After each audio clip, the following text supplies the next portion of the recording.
আচ্ছা এটাও কিতা করো এদিকে কিতা করুম দেখেননি কি পরিবেশটা কি সুন্দর। আরে প্রশ্নটা এটা না, প্রশ্নটা হচ্ছে অহন যে আজকে 3 দিন ধরে বৃষ্টিপাত হইতাছে অহন যদি আগের মতন বন্যা টন্যা এরপরে অহন কিতা করুন কোন দেখি কি করুম আমরা না কি করার আছে, আমরা গরিব কিছু করেন না। এখন গতবার এমন দিনে বন্যা হয়েছে, এখন আবার নি বন্যা টন্যা এরপরে আমরা এই জলটা তো প্রচুর জল আসতো কিছু গতবারের বন্যায়, এখন এইবার কিতা করতাম এইটা টেনশনের তো আছি এখন আমি। এই টেনশনে আছি দুয়ান দান কিতা কইরাম কোন অন দুঃখের ব্যাপার হইছে কত কিছু সময় বন্যা হইছে এই জায়গাটা পুরা ভর্তি আসতো বুঝছেন নি, এই জায়গাটা পুরা জল ভর্তি আসতো, এই রাস্তাটা ভর্তি হয়ে গেছে গা। হ্যাঁ কিন্তু এখন সবচেয়ে বড় ব্যাপার হইছে আবার নি এই বন্যা এরপরে এই বন্যা আইলে এবার আমরা কই যাবো সত্য কথা যেটা বলছে দেখি কি করব মানে যা করব মানে কোন অন দুঃখের কথা কার কাছে কমু কোন আর ভাল লাগে না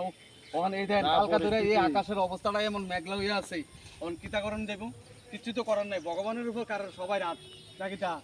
ভগবান যা করে মঙ্গলের লেগেই করে কিছু করার নাই তো ঠিক আছে অন্ত বাড়ি ঘরের হাল অবস্থা কেমন কনছে দেখি খুব খারাপ, খুব খারাপ, বাড়ি ঘরও খুব খারাপ অবস্থায় আছে না খারাপ, খুব খারাপ। আচ্ছা যাক আরে কালকা আমার ঘর আমের ফইরা টিন ভেঙে গেছে 2-3টা আর আম কইয়া পইরা। লাভ নাই, যে অবস্থা গরিব মানুষ না খায় মরবো এমনি আর বৃষ্টি কইয়া লাভ বাদল নাই, নিতা দুঃখের কথা কারে কমু ভাই আর ঠিক কইয়া আছে লাভ আইগা